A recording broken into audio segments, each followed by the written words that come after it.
Hi guys, I'm Tyler Trowbridge. I'm part of the BCS Key Club and I'm in 9th grade. And today I'll be reading I Need a Hug by Aaron Blabey.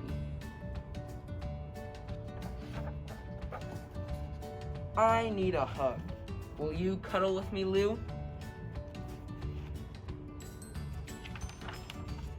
What? With those spikes? Get away from me. Shoo. Help! It's that prickly thing at it again. I need a hug.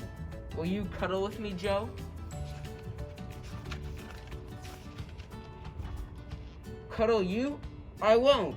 No, no, no, no. No one will hug me. That's not very kind. But hey, wait a minute. You've all changed your mind.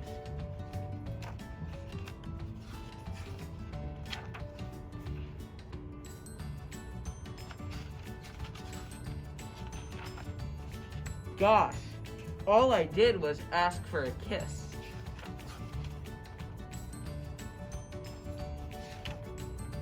Well, isn't this lovely? Yes, how about it is? The end. My name is Kaden T, and today I will be reading you Bring Me a Rock by Daniel Miaris.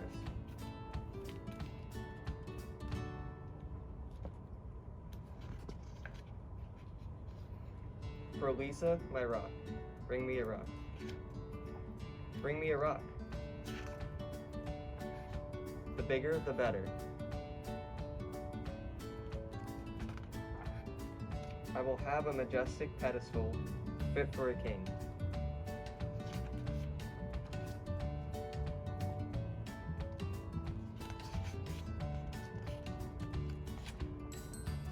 That'll do. Yawn. Next, please. Is that the best you've got?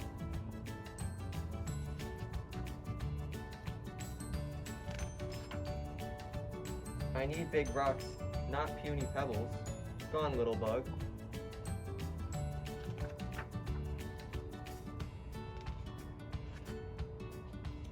At last, my throne is complete.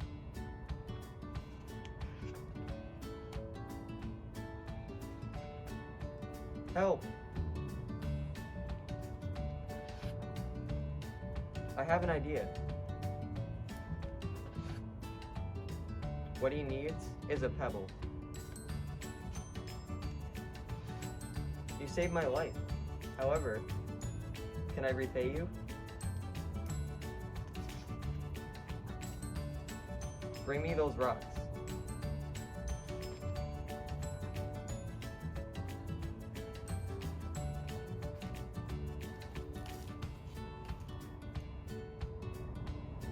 My name is Billy Morehouse. I'm in 12th grade and I'm president of the Bolton Central School Key Club. Today I will be reading Because by Mo Willems and illustrated by Amber Wren. Because a man named Ludwig wrote beautiful music, a man named Franz was inspired to create his own. Because many years later, people wanted to hear Franz's beautiful music, they formed an orchestra. Because a man had practiced since he was a kid, he was asked to join. Because a woman studied night and day, she too was asked to play. Because many others loved and practiced their instruments, there were enough musicians. Because someone created a poster about Franz's music, tickets were sold. Because the train conductor stopped the train at the Grand Concert Hall, the orchestra conductor arrived. Because the orchestra librarian had copies of the score, the orchestra rehearsed. Because workers checked the lights and seats and swept up the floors, the grand hall was ready. Because the time had come, the ushers opened the doors. Because someone's uncle caught a cold, someone's aunt had an extra ticket for someone special. Because the usher helped the aunt and her special guest, they found their seats. Because everyone was there to hear beautiful music, it was quiet.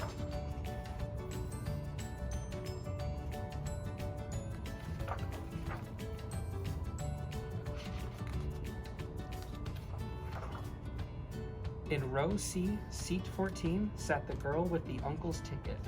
She heard the beautiful music written by the man named Franz, and it changed her. The girl was changed. From that moment on, the girl learned everything she could about music because it fed her. Soon she started to write music too, because like Franz, the young woman had something to share. Over time, the woman became very good because she worked very hard. One night, her music was discovered because she was also very lucky. Then she was invited to perform her music at the Grand Concert Hall because so many people wanted to hear it. Her composition was dedicated to the uncle in row C, seat 14, because it was his ticket that brought her here. And that night, someone else was changed. That is how it happens. The end. Hi everyone, my name is Isla. I'm a part of the Key Club here at Bolton, and I'm in 9th grade. And I'm going to be reading The Bad Seed by Jory John.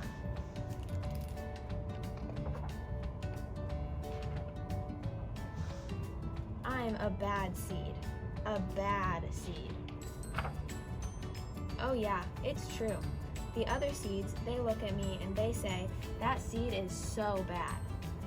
When they think I'm not listening, they mumble, there goes the bad seed. But I can hear them. I have good hearing for a seed. How bad am I? You really want to know? Well, I never put things back where they belong. I'm late to everything. I tell long jokes with no punchlines. I never wash my hands or my feet. I lie about pointless stuff. I cut in line every time.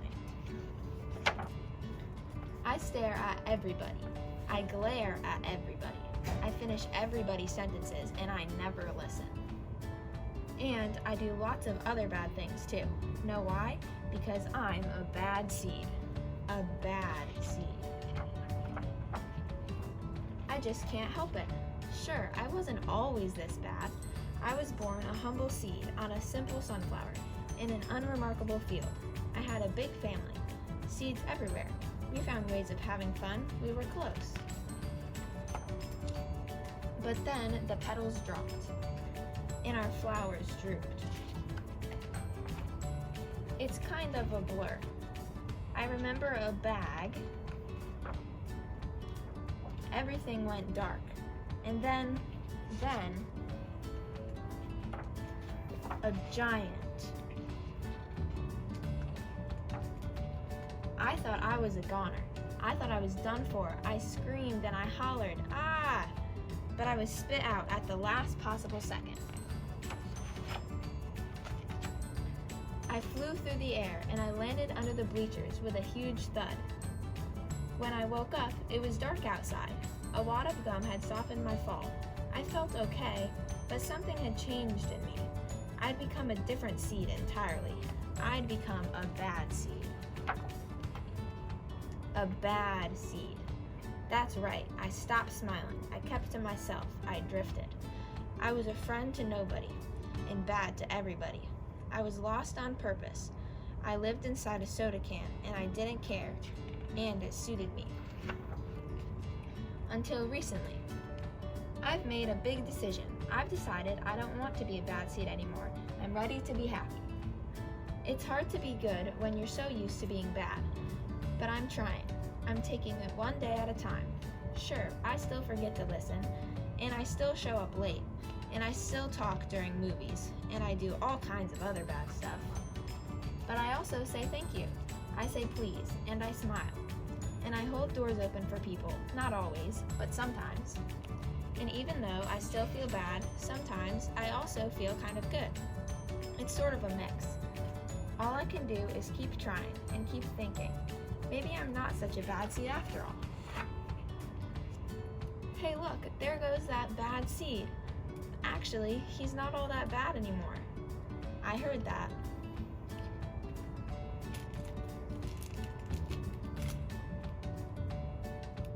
Hi, my name is Nora.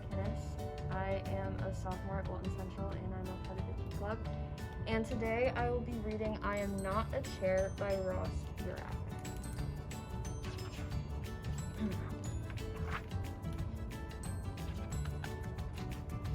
On Giraffe's first day in the jungle, he felt something wasn't right. Can I share that chair? Chair? I'm not a chair. Giraffe knew he needed to clear things up right away. But splat! He couldn't get the words out. I'm a giraffe, can't they see? I have spots and ears and eyes and whatever these things are. If they couldn't see the difference, Giraffe would have to show them. Snap, twist, twist, clank, clock. Now that's a chair. Looks nothing like me. New friends were already headed his way. Problem solved. Oomph. Wiggle, wiggle, smash. Oh no, my chair. I'll fix it. This goes here, that goes there. Giraffe's first day could not get any worse, but at least no one could sit in his chair now. Flap, flap. While the giraffe looked for a solution, someone was spying on him. A human. Surely he'll know who I am. Look at those spots. It's perfect. Ah. Smartest species. Yeah, right. Enough. I am not a chair, and I'm speaking up to the next animal I see. Roar! The next animal I see will be my dinner, even if I have to sit here all night. Giraffe wished he could run. He wished he could hide. He wished he wasn't so afraid. No, I need to speak up. I need to be me, and Giraffe couldn't hold it in any longer. I've got to go pee. Okay, here goes nothing. Excuse me?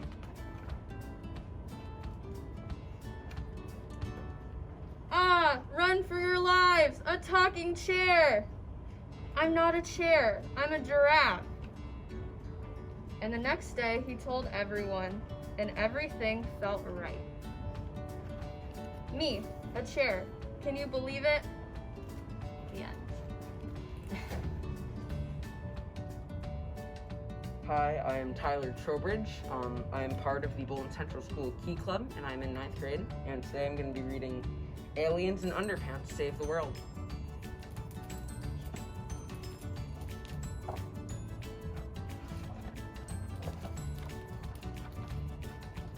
Aliens love underpants.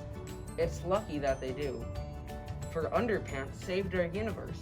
Sounds crazy, but it's true.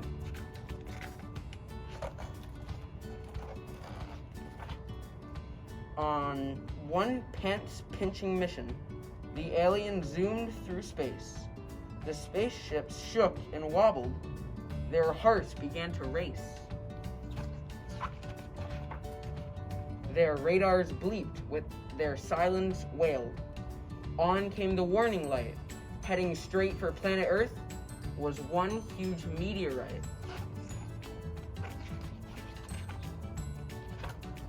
Meanwhile on Earth, the scientists had such an awful fright. What's that? They gulped in horror. Picked up on our satellite. The fire engines came racing. Police and air rescue too. But with just 4 hours till impact, there was little they could do.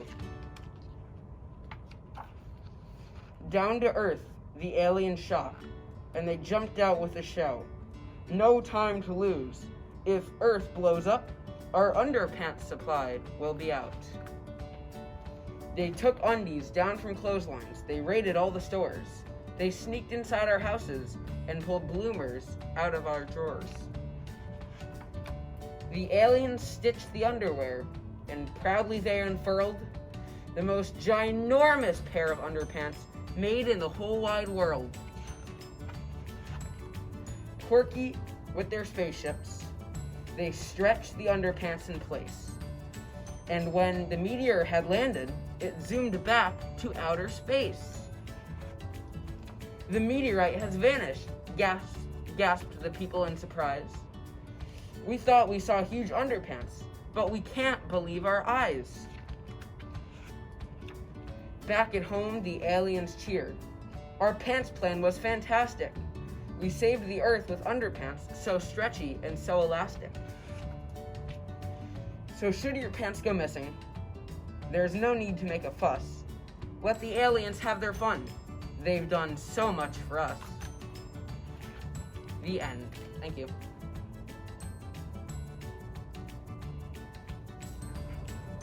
Hi, my name is Bailey Williams. I'm in 9th grade at Bolton Central School. And I'm going to be reading That Is Not a Good Idea by Mo Willems. That is not a good idea. What luck? Dinner. Excuse me, would you like to go for a stroll? Sure. That is not a good idea. Would you care to continue our walk into the deep, dark woods? Sounds fun. That is really not a good idea. Would you like to visit my nearby kitchen? I would love to. That is really, really not a good idea. Would you care to boil some water for soup? Certainly, I do love soup. That is really, really, really not a good idea. Would you like to look at my soup? A key ingredient is missing. That is really, really, really, really not a good idea. Oh, a key ingredient is missing. You!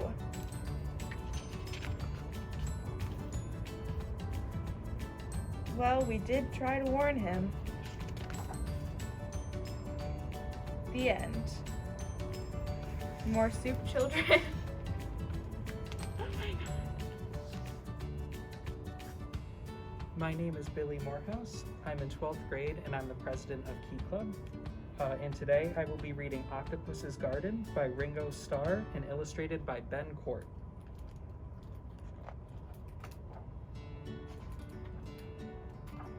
I'd like to be under the sea in an octopus's garden in the shade.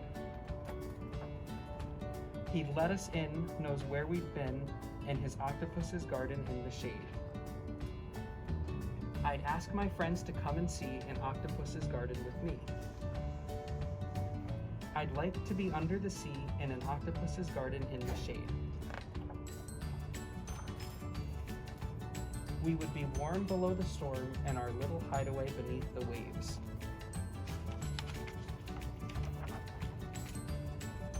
Resting our head on the seabed in an octopus's garden near a cave.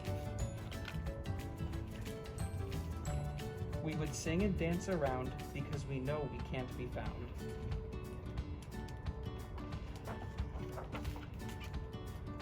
I'd like to be under the sea in an octopus's garden in the shade.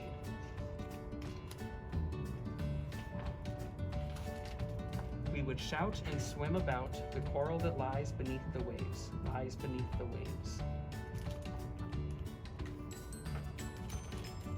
Oh, what joy for every girl and boy, knowing they're happy and they're safe, happy and they're safe. We would be so happy, you and me, no one there to tell us what to do. I'd like to be under the sea in an octopus's garden with you.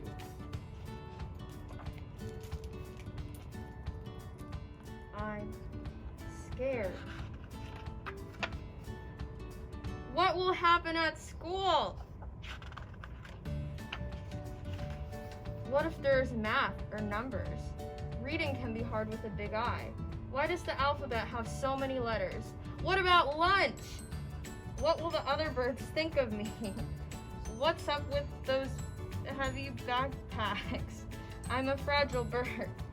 What finger paint stick to my feather. What unknown stresses me out, dude? There should be a place to practice those things, with experts to help you, and books, and classrooms, and other birds to work and play with. Oh, that is school. Well, how am I supposed to get there anyways?